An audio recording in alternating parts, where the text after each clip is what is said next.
This is the start of the brutal death march. As many as 700 U.S. soldiers died during the Bataan Death March of 1942. Private Bud Kelder survived, only to die months later in a Japanese prisoner of war camp at age 26. John Aiken is his cousin.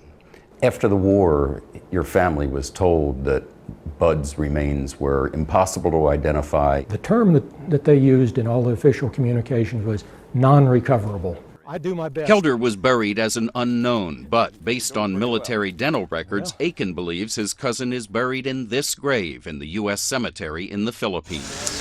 The Joint POW-MIA Command, or JPAC, the Pentagon agency responsible for bringing home the remains of missing service members, is not convinced. But we've obtained internal JPAC reports that say Kelder could easily be identified.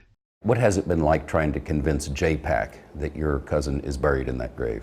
Oh, it's like beating my head against the wall. The people that work there refer to it as dysfunction junction. Rick Stone quit JPAC because he was frustrated with the agency. He was JPAC's deputy chief of World War II investigations in 2012. In these reports, he recommended digging up the remains he believes are those of Kelder and 9 other men buried with him in order to identify them.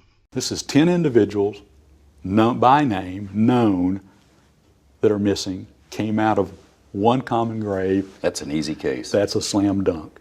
JPAC claims in legal documents that Stone's reports do not exist or are not properly part of the record, but the reports we obtained said taking the 10 remains out of the graves should produce a multiple number of identifications, if not complete resolution of all the missing casualties. JPAC said the evidence did not meet the level of scientific certainty required.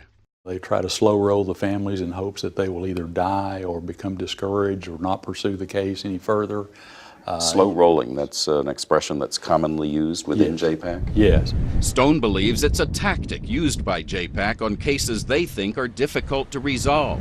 We asked JPAC for an interview to respond to Aiken's and Stone's claims. In a statement, they said that because of the ongoing litigation, JPAC cannot comment on the case. You can get an idea. Aiken says he's suing JPAC not just for his family, but for the families of the more than 8,000 service members buried anonymously in U.S. military cemeteries around the world.